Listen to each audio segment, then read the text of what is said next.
Hello everyone, Assalamu alaikum. This is Tariq Hassan. I'm a professional IELTS trainer and welcome to my 8th video on IELTS writing module.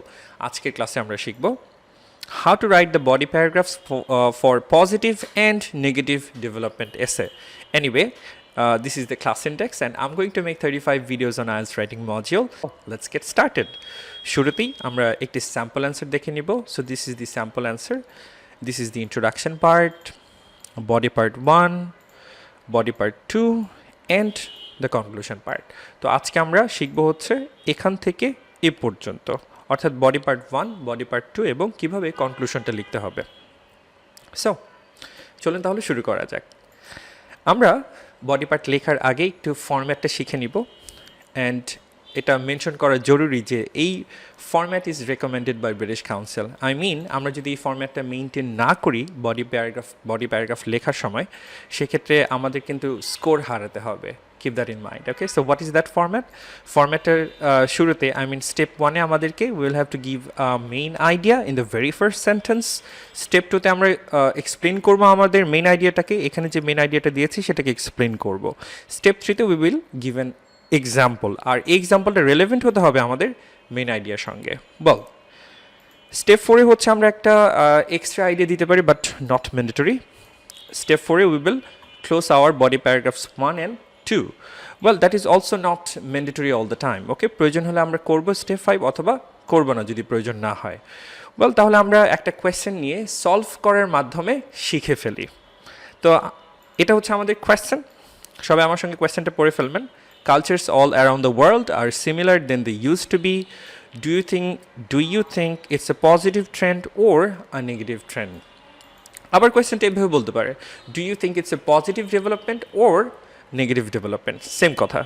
Well তাহলে body পার্টটা লেখার আগে আমি আরেকটু পরামর্শ দিয়ে নিই। রিয়েল আইএলটিএস এক্সামের কেসে যে কাজটা করবেন আপনারা, কোয়েশ্চেনটা পড়বেন হচ্ছে অন্তত 3 বার পড়বেন। কেন পড়বেন 3 বার? সামটাইমস যেটা হয় যে কোয়েশ্চেনটা একটু ক্রিটিক্যাল হতে পারে, ডিফিকাল্ট হতে পারে। সো ইন দিস কেস আমরা যদি 2-3 বার করে পড়ি তখন আমাদের ধারণাটা একেবারে স্বচ্ছ হবে, ক্লিয়ার হয়ে যাবে। আর এতে করে যেটা হয় যে আমরা অফ টপিকে যাওয়ার ঝুঁকি নিতে হচ্ছে না আমাদের। সো ইন দিস কেস, এবং আরেকটা কাজ আমরা করতে পারি সেটা হচ্ছে আন্ডারলাইন করে ফেলতে পারি কিওয়ার্ডস বা কি পয়েন্টসগুলো। এতে করে যেটা হয় ওয়ান্স এগেন আমরা টপিক থেকে ডিরেইল করবো না বা টপিক থেকে দূরে সরে যাব না বা অফ টপিক চলে যাব না। বিকজ যেটা হয় যে দেখবেন 50 বা 60% IELTS candidates IELTS writing task 2-তে যেটা হয় যে তারা অফ টপিকে চলে যায়, টপিকের বাইরে চলে যায় বা টপিকটা ভালো করে বোঝে না, যে কারণে পুরো লেখাটাই কিন্তু একেবারেই লাউজি হয়ে যায়। So in this case once again এই পার্টটা খুবই ইম্পর্টেন্ট। আমরা লেখা শুরু করার আগেই আন্ডারলাইন করে ফেলবো কিওয়ার্ডসগুলো বা কি পয়েন্টসগুলো। সো ইন দিস কেস আমাদের কি পয়েন্টস যেটা সেটা হচ্ছে cultures all around the world are similar than they use to be. এই কোয়েশ্চেনটা যথেষ্ট সহজ, তারপর আমরা আন্ডারলাইন করে নিচ্ছি এবং এরপর বলা হচ্ছে যে ব্যাপারটাকে কি আমি পজিটিভলি দেখছি নাকি নেগেটিভলি দেখছি। বল আমরা এখন বডি পার্টটা লেখা শুরু করব। Anyway this is the introduction part, যেটা নিয়ে আজকে আমি ডিসকাস করবো না বিকজ আমি 2nd এবং 3rd ক্লাসে দেখিয়েছি কীভাবে ইন্ট্রোডাকশন লিখতে হয়। যারা ওই ক্লাসগুলো দেখেননি তারা ওই ক্লাসগুলো দেখে আজকে ক্লাসটি দেখেন, আপনি খুব মিনিংফুলি কানেক্ট করতে পারবেন লেকচারের সঙ্গে। ওয়েল তাহলে আমরা বডি পার্ট লেখা শুরু করি। বডি 1-এ আমরা দেখাবো positive. Okay, so in this case আমরা একটু ব্রেন স্টর্মিং করি। কেন কালচার সিমিলার হয়ে যাওয়াটা ওয়ার্ল্ড ওয়াইড একটা পজিটিভ ব্যাপার বা একটা ভালো ব্যাপার? তো একটু ভাবুন তো কেন এটা ভালো? Well we have got the আইডিয়াটা হচ্ছে যে কালচার যদি সিমিলার হয় তাহলে কি হয়, এটা রেসিজম, ওয়ার্ল্ড ওয়াইড রেসিজমকে রিডিউস করে বা আপরুট করে। সো ওয়ান্স এগেইন আমরা যখন এটাকে পজিটিভ দেখাবো তাহলে আমাদের কি করতে হবে, একটা যুক্তি বা একটা যৌক্তিক আইডিয়া লাগবে, যেটা এটা আসলে একটা ভালো ব্যাপার। কেন ভালো ব্যাপার? এখানে আমরা দেখাচ্ছি যে এটা রিডিউস করে হচ্ছে রেসিজম। তো ওইটা আমরা কীভাবে গুছিয়ে লিখবো সেন্টেন্সে সেটা একটু দেখে নিই। আমরা এইভাবে শুরু করেছি, to begin with similar culture seem to reduce or uproot racism among different ethnicities or groups. Well এখন বিষয়টাকে আমরা যেটা করবো স্টেপ 2-তে আমাদের কাজ হচ্ছে এক্সপ্লেন করতে হবে। তো আমরা এই পয়েন্টটাকে এক্সপ্লেন করব, অর্থাৎ আমরা এখানে দেখাবো খুব সহজ এবং সাবলীল করে দেখাবো কীভাবে সিমিলার কালচার রেসিজম কে রিডিউস করে বা আপলোড করে এবং এক্সপ্লেন করার সময় যে কাজটা আমরা করব কোনোভাবেই এখানে বিষয়টাকে কমপ্লিকেটেড করার চেষ্টা করব না, খুব সহজ করে এক্সপ্লেন করব। এভাবে ধরে নিব যে আমার রিডার্স যিনি আমার এই লেখাটা পড়বেন সে হচ্ছে ক্লাস 5-এ পড়া একজন বাচ্চা, অর্থাৎ তার জন্য অতটাই সহজ করে আমাদের এক্সপ্লেন করতে হবে।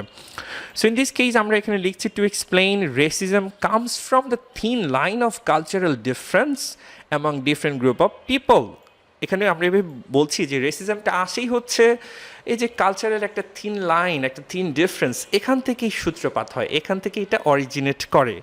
এরপর আমরা ব্যাখ্যা করছি যে when this thin line of cultural discrepancies disappears or evaporates, racism also goes away with it.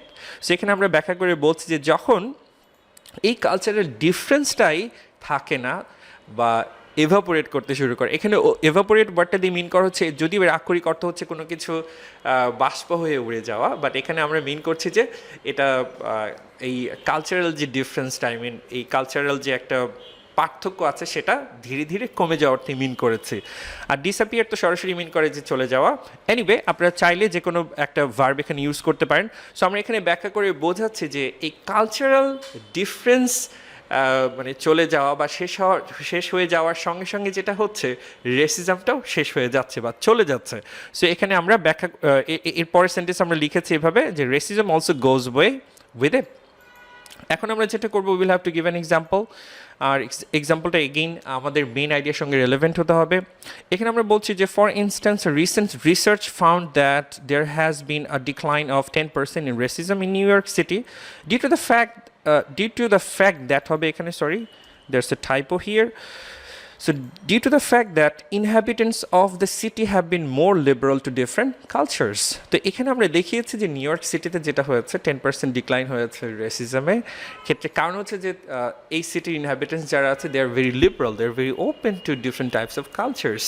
সেখানে আমরা একটা রেলেভেন্ট এক্সাম্পল দিয়েছি। এনিওয়ে অনেকেই কোয়েশ্চেন করেন what if I don't have the example, আমার যদি ট্রু কোনো এক্সাম্পল না থাকে সেক্ষেত্রে কী করবো? Well in this case we can like make up examples, আমরা এক্সাম্পলটা একটু বানিয়ে নিতে পারি, তৈরি করে নিতে পারি, দ্যাটস কমপ্লিটলি ফাইন। যদিও আমরা অবভিয়াস কেসে ফলসিফাই করার চেষ্টা করবো না। অবভিয়াস কেস বলতে মিন করছে যে লেটসে আমরা জানি যে ইউএসের প্রেসিডেন্টকে Joe Biden, so this is very obvious. এখানে আমরা এই ধরনের ইনফরমেশনগুলোকে কিন্তু ফলসিফাই করবো না, মেকআপ করবো না, but let's say some data, some percentage or something like that we can do that, so that's completely fine. কারণ যৌক্তিকভাবে IELTS will not assess our general knowledge. IELTS will assess our language ability. So when I have the language ability, if I am given the right amount of information, আমি তখন লিখতে পারবো, right? So IELTS won't mind if I like make up some sort of examples or if I change the percentage, the data, that's completely fine, okay? So alright, let's get back to the lecture. So আমরা step 4-এ extra idea দিব। Once again extra আইডিয়াটা সব কেসেই কিন্তু mandatory না, এবং ব্যাপারটা আমি একটু ব্যাখ্যা করি কখন ম্যান্ডেটরি কখন ম্যান্ডেটরি না। ওয়েল এটা যদি এমন হয় যে আমার কাছে ভালো একটা এক্সট্রা আইডিয়া আছে সেক্ষেত্রে আমরা এটা দিব, আদারওয়াইজ আমরা কোনো লাউজি কোনো পোর এক্সট্রা আইডিয়া দিয়ে আমার লেখাটাকে খারাপ করবো না, ওকে? সো ইন দিস কেস আমরা একটা এক্সট্রা আইডিয়া দিচ্ছি, সেই এক্সট্রা আইডিয়াটা কি সেটা একটু পড়ে নিই। ইন অ্যাডিশন আমরা বলছি ইন অ্যাডিশন যে এছাড়াও society tends to grow as a whole and make a steady progress, particularly in economy when there are less cultural barriers. So এখানে আমরা আরেকটা যুক্তি দিচ্ছি যে এটা কেন ভালো একটা বিষয়, কালচারাল সিমিলারিটি কেন ভালো। সেখানে আমরা বলছি যে সোসাইটি তখন অ্যাজ এ হোল হিসেবে গ্রো করে এবং তারা স্টেডি প্রোগ্রেসটাকে সিকিউর করে, এবং পার্টিকুলারলি কোথায় ইকোনমিতে এই প্রোগ্রেসটা তারা সিকিউর করে, বিকজ এখানে কালচারাল ব্যারিয়ারটা খুব কম। এখন আমরা বডি 1-এ নেগেটিভ দেখাবো। ওয়েল ওয়ান্স এগেন চলুন একটু ব্রেন স্টর্মিং করে নিই, কেন এটা কালচার সিমিলার হয়ে যাওয়াটা negative. I know you have got the idea, right? So it's very easy. সেই আইডিয়াটা কি, সেই যুক্তিটা কি? যুক্তিটা হচ্ছে যে কালচার যখন ওয়ার্ল্ড ওয়াইড সিমিলার হয়ে যায় তখন আমাদের তো নেটিভ কালচার যেটা থাকে, আমাদের লোকাল কালচার, সেটা কি হয়ে যায়? ডাই আউট করে, তাই না? বিলুপ্ত হয়ে যায়। সো সেই কথাটাই আমরা কীভাবে গুছিয়ে লিখবো, সেন্টেন্সটি পড়ে ফেলি। অন দি আদার হ্যান্ড দিয়ে শুরু করবো, কারণ হচ্ছে শুরুতে আমরা পজিটিভ দেখিয়েছি, পরের প্যারাগ্রাফটা হচ্ছে নেগেটিভ। সো এটা যেটা একটা কন্ট্রাস্ট প্যারাগ্রাফ, সো আমরা শুরু করবো অন দি আদার হ্যান্ড দিয়ে। On the other hand similar culture around the world causes or results in loss or extinction of local culture. এখানে আপনারা যে কোনো একটা ভার্ব ইউজ করতে পারেন, কজ ইউজ করতে পারেন, অথবা রেজাল্ট সিন ইউজ করতে পারেন। এখানে রেজাল্ট ভার্ব হিসেবে ইউজ করা হয়েছে। এরপর আমরা দেখাচ্ছি loss or extinction of local culture, বিলুপ্ত। ওকে, সো আমি আবারও পড়ছি, similar culture around the world cause করে, সে ঘটায়, কি ঘটায়, সে হচ্ছে লস অর এক্সটিংশন, বিলুপ্তি ঘটায় অফ লোকাল কালচার। এখন আমরা ব্যাখ্যা করব আমার এই পয়েন্টটাকে, আমি যে মেইন আইডিয়াটি দিয়েছি সেই মেইন আইডিয়াটাকে খুব সহজ করে সাবলীল করে ব্যাখ্যা করব। ওয়েল, এখানে আমরা ব্যাখ্যা করছি, in other words, when people practice or follow or adapt to internationally common cultures, they are highly likely to ignore their native ones. Therefore, many local cultures die out. খুব আমরা সহজ করে সাবলীল করে ব্যাখ্যা করেছি। আমি এই কথাটা বারবার বলি যে সহজ এবং সাবলীল করে, কেন?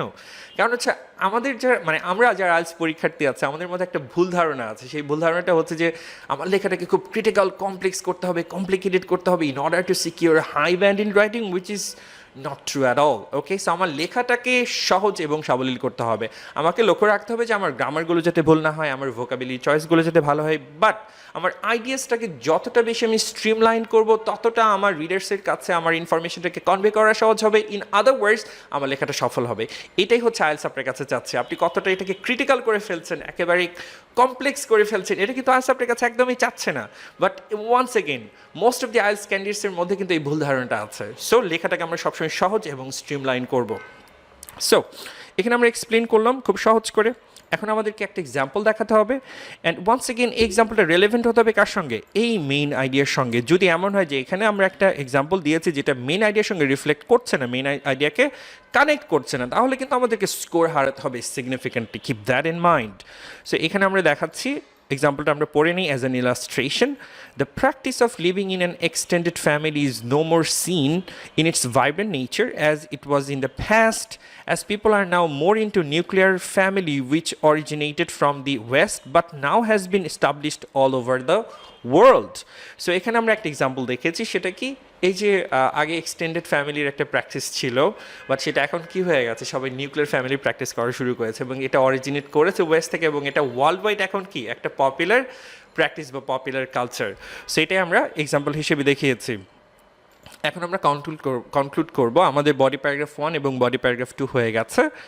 লেটস ডু দ্য কনক্লুশনে আমরা পড়ে নিই, তারপরে আমি ব্যাখ্যা করবো কনক্লুশনটুকু। সেখানে বলছি, in conclusion, cultures are undeniably subject to change to internationally popular ones. Nevertheless, we should not be oblivious to our local customs. Well, আমরা শুরু করেছি ইন কনক্লুশন দিয়ে, এখানে ফাইনালি ওয়ার্ডটা ইউজ করবো না, কারণ ফাইনালি ওয়ার্ডটা ইন্ডিকেট করে যে I am about to give some new ideas. In conclusion we will never and ever give any new idea at all. Okay, so এখানে আমরা সবসময় কনক্লুড করবো। ইন কনক্লুশন বলতে পারি, টু সাম আপ বলতে পারি, টু কনক্লুড বলতে পারি। ওয়েল, আর এখানে যেটা আমরা করেছি যে এখানে নতুন কোনো আইডিয়া দিইনি কনক্লুশনে, আমরা এটা কখনোই কোনো নতুন আইডিয়া দিতে পারবো না। যেটা করেছি, এই যে বডি প্যারাগ্রাফে যে কথাগুলো বলেছে, ওই কথাটাকেই শর্টলি, ভেরি ব্রিফলি জাস্ট একটু রিস্টেট করেছে বা রিফ্রেশ করেছি। আমরা জাস্ট কি বলেছি যে cultures actually are undeniably subject to change to internationally common bonds, আর নেভারদিলেস, যে তা সত্ত্বেও আমাদেরকে যে কাজটা করা যাবে না, we should not be oblivious to our local customs.